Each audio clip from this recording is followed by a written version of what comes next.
അടുത്ത നിയമസഭാ തിരഞ്ഞെടുപ്പിന് മുമ്പ് യുഡിഎഫിന്റെ അടിത്തറ വിപുലീകരിക്കുമെന്ന് പ്രതിപക്ഷ നേതാവ് വി.ഡി. സതീശൻ. ഇതുമായി ബന്ധപ്പെട്ട് ഇപ്പോൾ കൂടുതൽ പറയുന്നില്ലെന്നും തദ്ദേശ നിയമസഭാ തിരഞ്ഞെടുപ്പുകളുടെ മുന്നൊരുക്കങ്ങൾ തുടങ്ങിയതായും പ്രതിപക്ഷ നേതാവ് പറഞ്ഞു.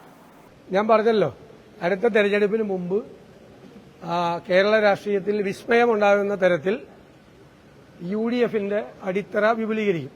അതെങ്ങനെയാണെന്നുള്ളതിന്റെ വിശദീകരണമൊന്നും ദയവ് ഇതിപ്പോൾ ചോദിക്കുന്നത്. ഞങ്ങളിപ്പോൾ അങ്ങനെ ഒരു അജണ്ട പുറത്തു വരേണ്ട ആവശ്യമില്ലല്ലോ. പൊളിറ്റിക്കൽ അഫയേഴ്സ് കമ്മിറ്റിയിൽ തീർച്ചയായും കഴിഞ്ഞ തെരഞ്ഞെടുപ്പ് വിലയിരുത്തും. ഇനി വരാൻ പോകുന്ന തെരഞ്ഞെടുപ്പിനുള്ള ഒരുക്കങ്ങൾ ഞങ്ങൾ ആരംഭിച്ചിട്ടുണ്ട്. ആ ഒരുക്കങ്ങൾ ഞങ്ങൾ വിലയിരുത്തും. രാഷ്ട്രീയ കാര്യങ്ങൾ, സമകാലികമായ രാഷ്ട്രീയ കാര്യങ്ങളെല്ലാം വിലയിരുത്തും. അതൊക്കെ തന്നെയാണ് അജണ്ട. ടീം യുഡിഎഫിന്റെ വിജയമാണ് നിലമ്പൂരിൽ കണ്ടത്. അത് ഒരു വ്യക്തി കേന്ദ്രീകൃതമല്ലത്, വ്യക്തി കേന്ദ്രീകൃതമല്ല, ടീം യുഡിഎഫ് ആണ്. അതായത് വിവിധ പാർട്ടികളുടെ കോൺഫെഡറേഷനാണ് യുഡിഎഫ്, പ്ലാറ്റ്ഫോമാണ്.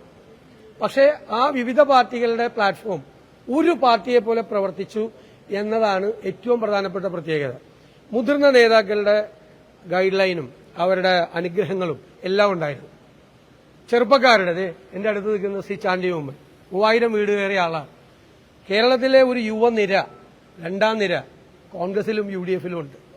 ഒരു രണ്ടാം നിര, അത് ജനങ്ങൾക്ക് ഇഷ്ടമുള്ള, ജനങ്ങൾ സ്നേഹിക്കുന്ന, കഠിനാധ്വാനം ചെയ്യുന്ന യുഡിഎഫിനെ വിജയത്തിലേക്ക് എത്തിക്കാൻ വേണ്ടിയിട്ടുള്ള മുന്നണി പോരാളികളാണ്. അവരും കൂടിയാണ് ഈ വിജയത്തിന്റെ ശില്പികൾ.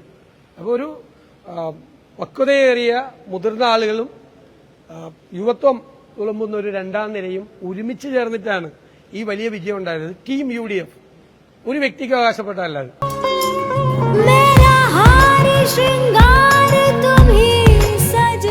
Family Wedding Center, the beginning of forever.